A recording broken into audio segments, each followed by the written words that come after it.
Yan, so unit update, Flamingo Green. Yan.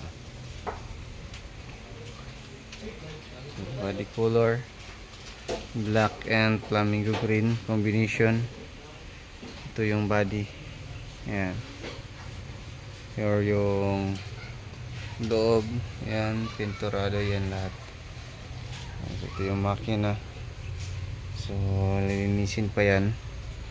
As 40 edition, or ano to, smiley yata to.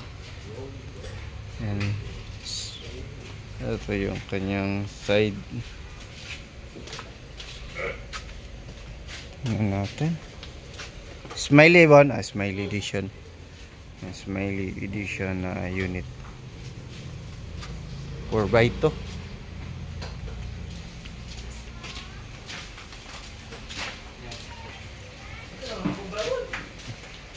Yan, so Loro Flamingo Green. Yan, so after nito is undercoating. Yan. So double power slide na 4x2 smiley edition. So abangan nyo yung full vlog nito pag natapos na. Yan, so check natin yung ibang unit dito. Yan, lapit na din. So fine, for linis din, final road test na lang. Ito, Canditon red. Meron din tayong pearl white dito. Ayan. So, naka fully undercoat natin. Yan po yun. Yan, fully undercoat po yan, mga. Diba? So, ito yung interior. Ayan. So, white lot. Yan. Dito. Yan, pinturado yan lahat dito. Yan, ito yung baki-baki natin. So yun, puspusan na yung pagtrabaho para matapos na. Ito din yung dito natin na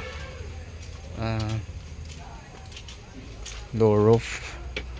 Yan, so yung gagawin nito, yan, papalitan ng oxygen sensor. Yan, linis ng makina. Ito yung interior, linis na lang. Then windshield nakabit na.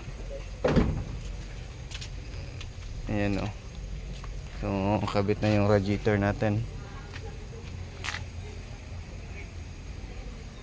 So yan yung mga update natin ngayon dito sa shop week update. So tingnan natin yung ibang mga unit pag may time tayo. So kita natin dito, puspusan na din yung pagtrabaho.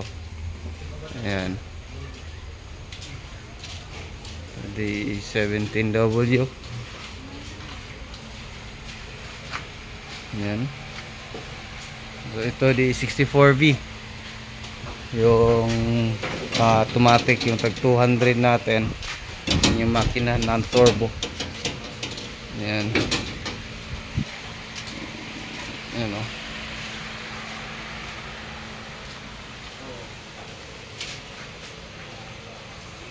So yan lang muna yung ating quick video for today.